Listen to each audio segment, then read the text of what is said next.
My brother falsely accused me of violence, which led my parents to kick me out of the house, take my college tuition money and give it to him. From the outside looking in, Opie's life seemed picture-perfect. At 24, he was the embodiment of stability, born into a middle-class family that was neither extravagantly rich nor painfully poor, just comfortable enough to ensure he never lacked anything essential. His parents, John and Lisa, were warm, dependable, the kind of parents who were always present, at school events, weekend dinners, and family game nights. They built a home that wasn't just a house but a sanctuary, a place where love wasn't just spoken but demonstrated in small, consistent ways. But in that home, Opie was never truly alone.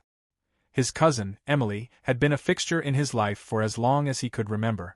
She was not merely a relative who visited on holidays but someone who lived under the same roof, who sat at the same dinner table, who occupied a space in his life that blurred the lines between cousin and sibling.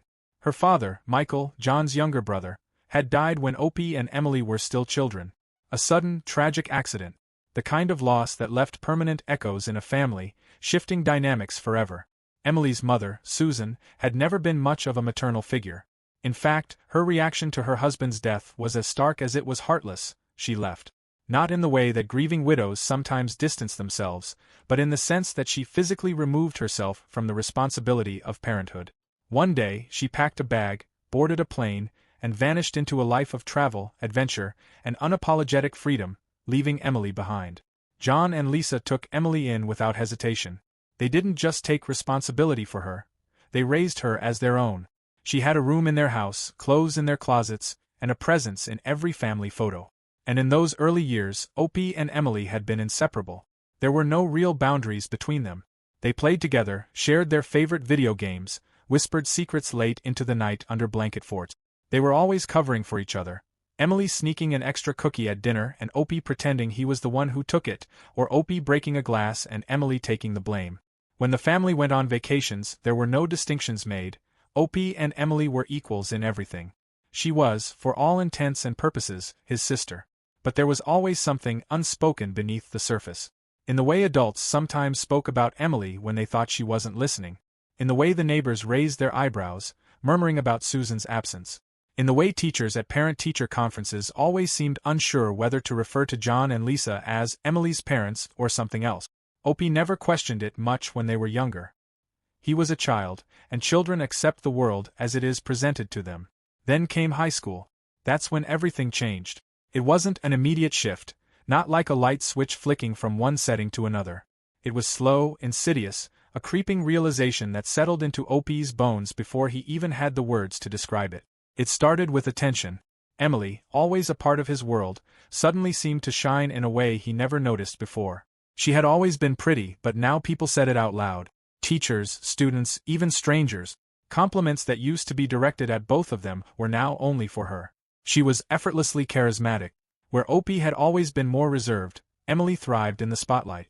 She made friends easily, slipping into social circles like she belonged there, like she was made for them. Meanwhile, Opie felt invisible. A shadow trailing behind someone else's light. The way people treated them started to change. When they were kids, Opie and Emily had been the duo, always mentioned together. But in high school, Opie started hearing his own name less and less. When people referred to them, it was always Emily and her cousin. Never Opie and his cousin Emily. Just her. At home, it became more apparent.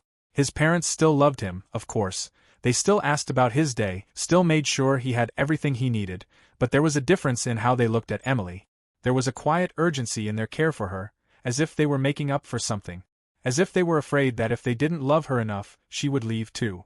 And Opie hated that he noticed. He hated that he felt like a guest in his own home, like Emily wasn't just a part of the family, but the center of it. The final, undeniable humiliation came in the form of their social lives. Opie, who had always considered Emily a sister, now had to endure hearing boys at school talk about her. The way they would nudge him, grin and say things like, "Damn, your cousin is hot," or "Man, you're lucky to live with her." At first, he laughed it off, brushing it aside as typical teenage nonsense. But then he noticed Emily leaning into it. Not in a cruel way, not on purpose. She wasn't trying to humiliate him. She just wasn't thinking about him at all. She dated guys Opie knew, guys he had classes with. He started seeing her wrapped up in conversations that once included him but now left him out entirely. There was a moment, one particular night that burned itself into Opie's memory, when he walked into the house after a long, exhausting day and found a group of his classmates in the living room. They weren't there for him. Emily had invited them. She was laughing, radiant, completely at ease in the way that Opie never was. One of the guys, a friend of Opie's, at least, he had thought they were friends, looked up, saw him standing there, and smirked. "Didn't know you were home," he said, like Opie was an afterthought. Like he wasn't even supposed to be there. And Emily? She barely even noticed. That's when it hit him. Emily wasn't the sister he grew up with anymore. She wasn't the girl who used to help him hide broken plates or sneak extra dessert. She had outgrown him. And worst of all, he realized that maybe, just maybe, she had never really seen him the way he had seen her. She had never been his sister. She had just been Emily. And Opie? He was just the boy who lived in the same house. Emily's obsession with Instagram started gradually, but soon it consumed every aspect of her personality. She had always enjoyed being the center of attention, but now, validation didn't come from real-life conversations or friendships. It came from numbers. Likes, comments, shares. The more engagement she got, the more she craved. It wasn't enough to be admired by the people around her. She needed strangers to worship her too. It started with simple selfies, heavily filtered, airbrushed beyond recognition. Then came the elaborate backstories, the curated image of a life that didn't exist. Emily presented herself as someone she wasn't, wealthy, glamorous, effortlessly successful. And the biggest lie? Her mother, the woman who had abandoned her, who had chosen freedom over family, was now painted as a high-powered businesswoman, a globe-trotting entrepreneur who had gracefully balanced work and motherhood. Opie watched this transformation with a quiet sort of disbelief.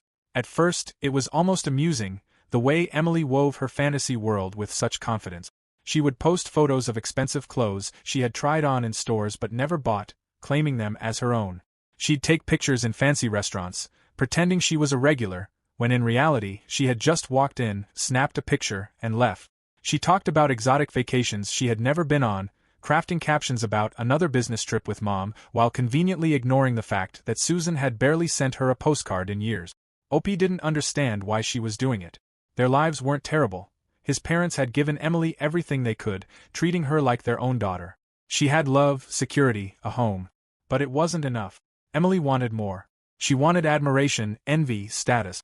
And soon, her obsession with online validation turned into something darker, resentment. It started with small jabs. Snide comments about how lucky Opie was. How he didn't have to try as hard because guys don't get judged the same way. How some people get everything handed to them while others have to fight for every scrap. At first, Opie didn't pay much attention. He figured she was just venting. But the bitterness in her tone grew sharper, more personal. The tipping point came on a night that had started out completely ordinary. They had been sitting in the living room, half watching some random movie, when Opie, without thinking, mentioned his college fund. It was nothing special, just a passing comment about how he was planning to apply to school soon, how his parents had saved up around $80,000 for his education. He wasn't bragging, wasn't trying to rub it in. It was just a fact. But Emily's reaction was instant. She went silent, her jaw tightening. Then, before he could even process it, she snapped. "Are you kidding me?" Her voice was sharp, furious. 80 grand? They saved $80,000 for you. Opie blinked, caught off guard. Yeah? They've been saving since I was a kid. It's for college." Emily let out a bitter laugh, shaking her head. "Wow. Must be nice. Must be so nice to just have everything handed to you." "What are you talking about?" Opie asked, genuinely confused. Emily turned to him, eyes blazing. "I don't have anything like that, Opie. You think they did that for me? No, they didn't. I'm just some charity case to them. You're their real kid. You get the college fund, you get the future, and I get what? Leftovers? Nothing." Opie felt his stomach drop. "That's not true, Emily. They've given you everything. They love you." "Yeah," she spat. "Then where's my college fund? Where's my security? Or is that only for biological kids?" Her words stung. Opie wanted to argue, to tell her she was wrong, that his parents had always done their best for her. But something in her face stopped him. She wasn't just upset. She was furious. She was humiliated. Emily stormed out of the room, slamming the door behind her. Opie sat there, stunned, replaying the conversation in his head. He hadn't meant to hurt her. He hadn't even thought about the fact that she didn't have a fund. But why would she? His parents had started saving for him when he was born. Emily had come into their lives later. It wasn't favoritism, it was just reality. But to Emily it didn't matter. To Emily it was proof. Proof that she was less. that she didn't belong. That night, Opie barely slept. There was a tension in the house that hadn't been there before, a crack in the foundation of their family that he didn't know how to fix. And the next morning, everything changed. Emily was different. Colder. Distant. She barely looked at him, barely spoke to anyone. At first, Opie thought she was just stewing, that she would eventually get over it. But as the days passed, her behavior became more unsettling. She started making strange, passive-aggressive remarks in front of his parents. Subtle things. Comments about how some people were so lucky to have their futures secured. About how not everyone gets the same opportunities. Lisa and John didn't seem to pick up on it at first, but Opie did. He could feel the shift, the way Emily carried herself like someone who had been deeply wronged. And then, the manipulation began. She started acting fragile. Like she was barely holding it together. She would sigh heavily at dinner, stare off into space with this haunted look, as if she was dealing with something unbearable.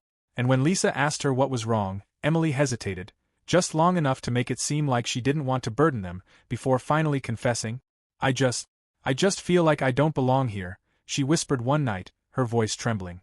I know you guys love me, but I'm not really family, am I? Not like Opie is. Lisa's face fell. Emily, honey, of course you're family. Emily shook her head, looking down. I overheard something the other day. About Opie's college fund. John and Lisa exchanged glances. Emily. She gave them a sad, broken smile. It's okay. I get it. He's your real son. You have to prioritize him. And just like that, Opie knew. She was twisting the knife, playing the victim, making them feel guilty. And it worked. Lisa's eyes filled with tears. Emily, we never wanted you to feel that way. I know, Emily murmured, her voice barely above a whisper. It's not your fault. I guess I always hoped that maybe I was as important as Opie. John sighed, rubbing his temples. We love you both. It's just we started saving for Opie when he was born. If we had known you'd be with us, we would have done the same for you. Emily nodded, her expression full of quiet suffering. I understand. And that was it. She had planted the seed. Opie could see it happening in real time. The way his parents started treating her differently, softer, more careful. The way they started talking about making things fair. And the worst part? Emily didn't have to take anything from him.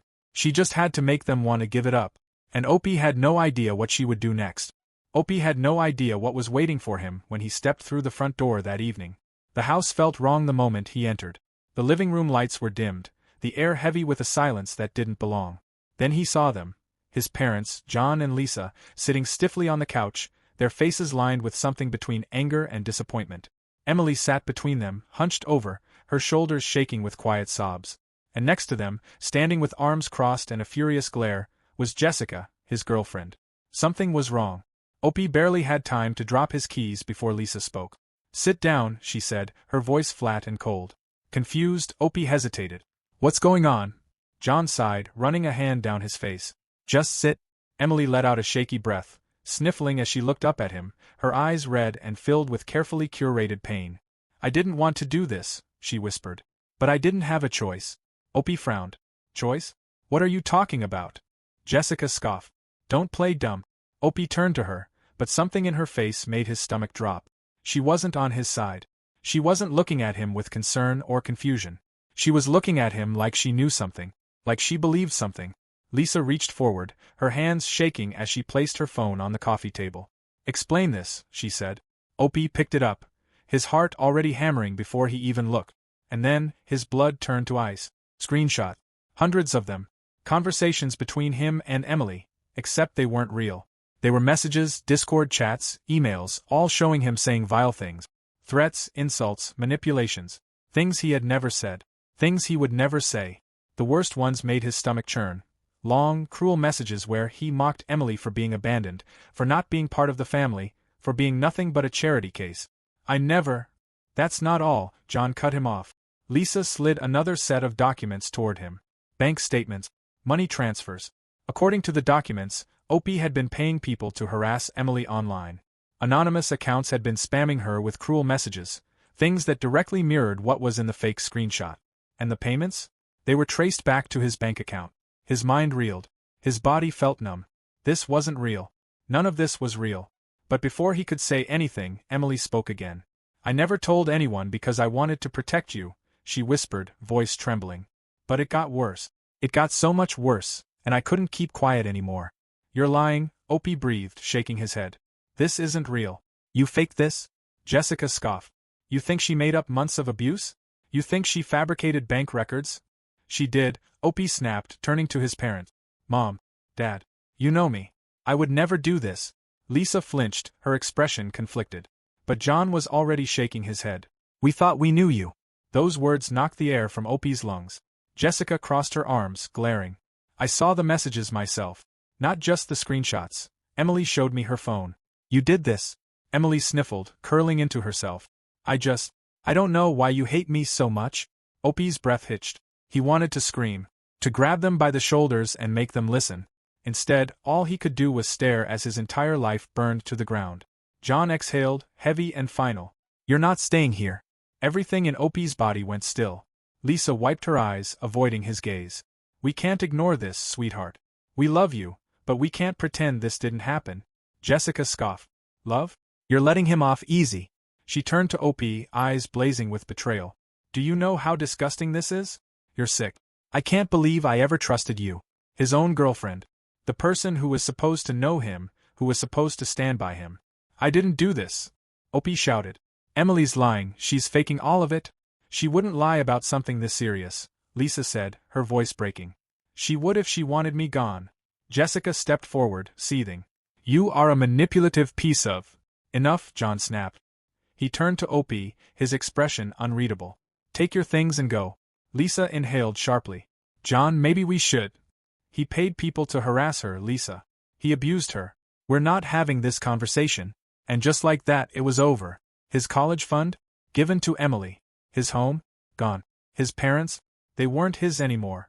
Jessica stormed past him, shoving him as she left the house. Emily sniffled again, wiping her eyes. I hope you get help, she whispered. He couldn't even speak. Couldn't move. Couldn't breathe. He packed as much as he could, clothes, a few essentials, and left. No one stopped him. No one called after him. No one cared. The night air was freezing when he finally sat in his car, gripping the steering wheel with trembling hands. This wasn't real. It couldn't be real. But it was. His life was gone. And Emily had won. The first few nights in his car felt like a nightmare Opie couldn't wake up from. He sat in the driver's seat, gripping the wheel so hard his knuckles turned white, his mind cycling through every moment that led to this. His parents had thrown him out. His girlfriend had turned on him. His cousin, his sister in all but blood, had destroyed his life with lies so carefully crafted they might as well have been gospel. And now, he had nothing. He tried calling, texting, pleading, blocked. He tried reaching out to Jessica, desperate to make her see reason. Blocked. His friends? The ones who used to laugh with him, play games with him, hang out on weekends? Blocked. When he showed up at work the next morning, hoping for some sense of normalcy, his manager pulled him aside with a grimace.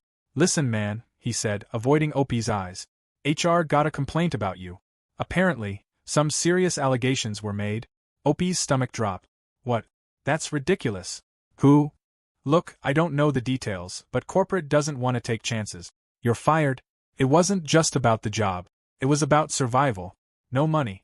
No home. No one to help. For 2 weeks, he lived out of his car, rationing what little cash he had left. Gas station food, public restrooms, showers at the gym when he could sneak in. Every night, he stared at the ceiling, wondering how it had come to this. How had Emily done it? How had she turned everyone against him so easily? She had taken everything from him. And she wasn't even done yet. Then, one afternoon, when he had given up on calling anyone else, his phone rang. A name he hadn't expected. Aunt Rebecca. His mother's sister. Where are you? She asked the moment he picked up. He almost didn't answer. For a second, he thought it was a trap, another setup. But there was something in her voice. Something real. Nowhere, he muttered. Why? Because I know what Emily did. Silence. The words barely registered. I don't know how she pulled it off, Rebecca continued, but I don't believe a word of it. A lump formed in his throat. You don't? Of course not, she snapped. I know you, Opie. And I know Emily. His hands shook. He hadn't realized how badly he had needed someone, anyone, to say those words. Where are you? She asked again. I'm coming to get you. Rebecca's house was warm, cozy, filled with the smell of fresh coffee and something baking in the oven. It was a stark contrast to the cold, lifeless world Opie had been living in for weeks. She didn't make a big deal about it. Didn't bombard him with questions. She just set him up in her guest room, gave him food, and let him breathe. But that night, as they sat across from each other in the kitchen, she finally spoke. "What's your plan?" Opie let out a hollow laugh. "What plan? I have nothing." "Then make something." He looked at her, tired and broken. "How?" Rebecca leaned forward. "You were always smart, Opie. And I know you. You're not the type to roll over and let her win." He clenched his jaw. "What do you want me to do? She's ruined me. I have no proof, no way to fight back. My parents gave her my college fund. I can't even get a job." Rebecca tapped her fingers against the table. "Then you outsmart her." She reached for her laptop and turned it toward him. "Learn," she said simply. He stared at the screen. Cybersecurity courses, ethical hacking, digital forensics. The irony hit him all at once. Emily had destroyed him with AI, deepfakes, and technology he barely understood. But what if he did understand it? What if he used the very thing that ruined him to take his life back? And just like that, a plan started forming. The months that followed weren't easy. He started small, free online courses, late-night tutorials, anything he could get his hands on. Rebecca helped where she could, even covering the cost when he needed a certification. It was exhausting, but it was progress. And while Opie was rebuilding himself, Emily was destroying herself. At first, it seemed like she had won. She took Opie's college fund and immediately started throwing it at her influencer dream. She bought expensive clothes, hired photographers, traveled to fake brand collaboration locations just to take pictures. Her Instagram was a carefully curated fantasy, lavish, stylish, full of confidence. But the reality? A disaster. She had no business sense, no work ethic. She burned through cash like it was endless, chasing the high of online validation. And when the money ran out, she dropped out of college. Her dream was slipping. Her following wasn't growing the way she expected. She wasn't becoming the next big thing. And without Opie around to blame, she needed a new target. It started with whispers. John wasn't treating her fairly. Lisa wasn't supportive enough. They owed her more. They owed her everything. Then one day it happened. She accused John, Opie's father, of financial misconduct. She falsely claimed he had been stealing money from her. She produced fake documents, fabricated proof, just like she had done to Opie. Lisa, who had once defended Emily at all costs, froze. John, a man who had always seen himself as rational and fair, was speechless. But this time, it wasn't so easy.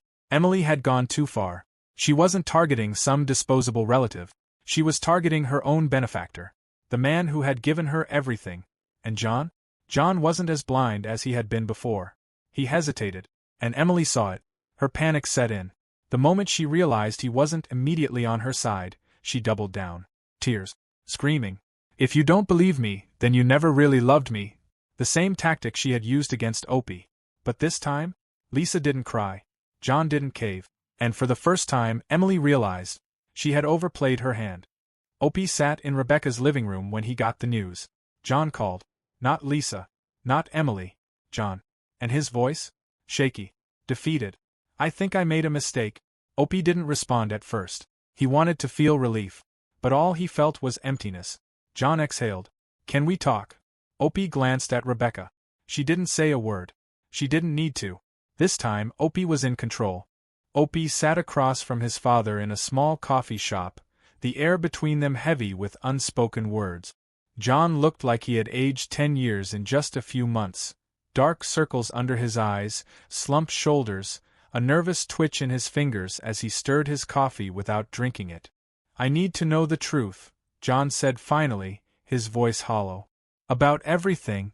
Opie wanted to laugh, to throw his hands up and ask, "Now? Now you want the truth?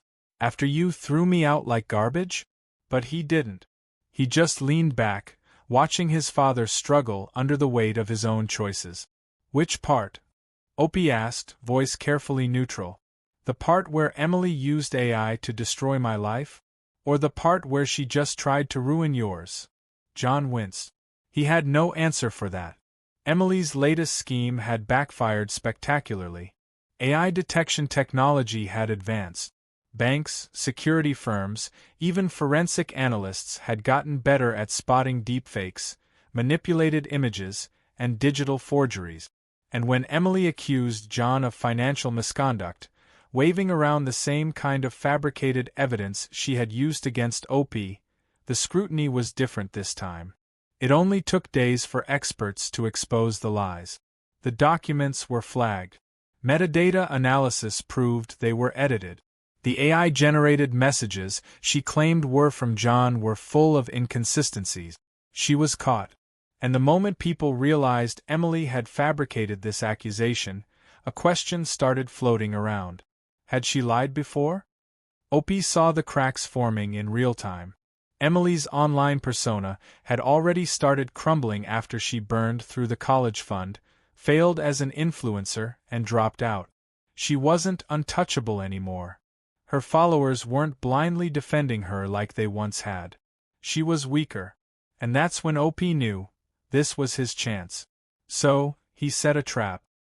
He had watched Emily manipulate people for years, twisting words, bending emotions to her will. But the one thing she could never resist? Bragging about it. So, he baited her. It took patience. He played the role perfectly, acting like he was still broken, like he was still too scared to fight back. He reached out, pretending to be desperate, pretending that after everything, he just wanted to understand. And Emily? She fell for it. She met him at a cafe, not suspecting a thing. Opie sat across from her, phone recording in his pocket, and listened as she laughed. "They're all so easy," she said, stirring her overpriced drink with a smirk. "People believe whatever you give them. You just have to make them feel it. You think Dad actually doubted me at first? Please. He was ready to believe the worst about you. They all were. It's just about making it real for them." She leaned forward, lowering her voice conspiratorially. "You know the best part? I barely even had to try. Jessica? Instant. One look at those messages, and she wanted them to be true. Mom? A few tears and she was all in. They don't question proof if you give them enough emotion." Opie's stomach churned, but he kept his expression blank. Then Emily rolled her eyes. "I mean, sure, I probably pushed my luck with Dad, but whatever. He deserved it. And if I hadn't been sloppy, I could have buried him, too." She giggled. Opie clenched his fists under the table. That was all he needed. That night, he played the recording for his parents. He didn't even say a word, just pressed play and watched as their world shattered. Emily's voice filled the kitchen, casual, smug, dripping with amusement as she detailed every lie, every manipulation, every calculated move. Lisa's face went pale. Her hands started to shake. Then she ran to the sink and threw up. "John?" He collapsed. Right there in the chair, head in his hands, a strangled sound escaping his throat. Emily had never expected to get caught. She had always thought she was untouchable, that people would always believe her, that she could say anything and it would become reality. But now there was proof. And Opie wasn't done. He sent the recording to everyone. Jessica, his old friends, his extended family, even the people who had blocked him months ago. Then, for good measure, he uploaded it online. And the fallout was immediate. Jessica, who had once hated Opie with a passion, was suddenly silent. Then she sent a single text. "Oh my God." His old friends, the ones who had so easily believed Emily's lies, tried to apologize. "Man, I didn't know. I'm so sorry. We were wrong." And Emily? She panicked. She tried to deny it at first, claiming Opie had doctored the audio. But the technology that once worked in her favor? It had turned against her. Experts analyzed the recording. It was real. No deepfake. No AI manipulation. Just her own words, sealing her fate. And then the final blow came. Her Instagram followers turned on her. The same people she had spent years trying to impress were now ripping her apart in the comments. "So you lied about all of it? You ruined your cousin's life for what? Clout? This is actually sick. You don't deserve anything." Her influencer career was over. And then the universities found out. Emily had burned through Opie's college fund, but she had planned on applying for financial aid to return to school later. But now she was blacklisted. The fraud, the manipulations, the false accusations, her name was tainted. And her future? Gone. Opie sat on Rebecca's couch that night, staring at his phone as the notifications poured in. "Justice," Rebecca said, leaning against the doorway. Opie let out a slow breath. Yeah. He should have felt victorious. But all he felt was exhaustion. Emily had taken everything from him. And now she had nothing left. For the first time in her life, she had no one to manipulate. Emily had finally run out of lies. Her fall from grace wasn't just a slow descent, it was a free fall with no safety net. She had built her entire life on deception, and now, with everything exposed, there was nothing left for her to stand on. No money, no support, no admiration. She tried to fight it at first, to claw her way back. She made desperate Instagram posts, crying on camera about how she had been misunderstood, how people were twisting her words, but it didn't work. People weren't listening anymore. They weren't sympathizing. They were laughing. The same audience she had once manipulated, the followers who had boosted her ego for years, were now treating her like a joke. Her name became synonymous with fraud. She was the girl who faked abuse for attention, that influencer who ruined her own family. Internet forums picked apart every part of her downfall. Nobody wanted to work with her. No brands. No sponsors. Not even small businesses. Her dream of fame? Gone. And without that? She was just broke. The last of Opie's stolen college fund had dried up, wasted on useless attempts to keep up her image. Designer clothes, fake vacations, social media ads to boost her following. But none of it mattered now. Desperation set in. With nowhere else to turn, Emily had to get a job. Not in fashion. Not in media. Not in any glamorous career she had once dreamed of. Retail. A dead-end job in a rundown department store, folding clothes and dealing with irate customers who didn't know or care who she used to be. This was her life now, standing on her feet for hours, getting yelled at over expired coupons, forced to smile while swallowing the bitter taste of humiliation. And worst of all, she had no one to blame but herself. Meanwhile, Opie was finally free. For the first time in years, he didn't wake up every day with the weight of Emily's manipulation pressing down on him. He had rebuilt himself from nothing. Living with Rebecca had given him the stability he needed to get back on his feet, and his cybersecurity studies had paid off. After months of hard work, he landed an entry-level job in IT security, doing work that actually mattered, protecting people from the same kind of digital deception that had nearly destroyed him. His name was cleared. His future was his again. And then, his parents came crawling back. The first time Opie saw Lisa and John again, it was by accident. He had gone to pick up a package from a local store when he turned around and saw them, standing there, staring at him like they had seen a ghost. Lisa was the first to speak, her voice shaking. "Opie, please." Opie said nothing. John, once so confident, now looked fragile, defeated. "We were wrong," he admitted. "About everything." Lisa nodded quickly, tears welling up in her eyes. "We should have believed you. We should have listened." She choked up. "We just want to fix this." Opie took a slow breath, staring at the two people who had thrown him away without hesitation. Who had given Emily his future. Who had let him suffer alone while she lived off the life they stole from him. He tilted his head slightly. "You want to fix this?" Lisa nodded desperately. "Yes. Yes, please." John exhaled. "We want our son back." Opie let the words hang in the air. Then, finally, he smiled. A cold, hollow smile. "You don't have a son." And with that, he turned and walked away. Lisa let out a choked sob, her legs nearly giving out beneath her. John didn't move. He just stood there, watching Opie leave, finally realizing the true consequence of what they had done. They had lost him. Forever. But Opie wasn't alone anymore. His life wasn't just about getting revenge or proving a point, it was about moving forward. And Jessica, his ex, the girl who had immediately turned on him, who had called him sick and disgusting without a second thought. She tried to come back too. She sent him a long message, full of apologies, regrets, and pathetic attempts to reconnect. "I was wrong. I should have believed you. I miss you." He didn't even bother responding. He left her on read. Because now, he was with someone else. Someone who hadn't betrayed him. Someone who saw him for who he really was, not for who Emily had painted him to be. And that was the real victory. Not just that Emily had lost everything. Not just that his parents had to live with their guilt. But that Opie? He had won.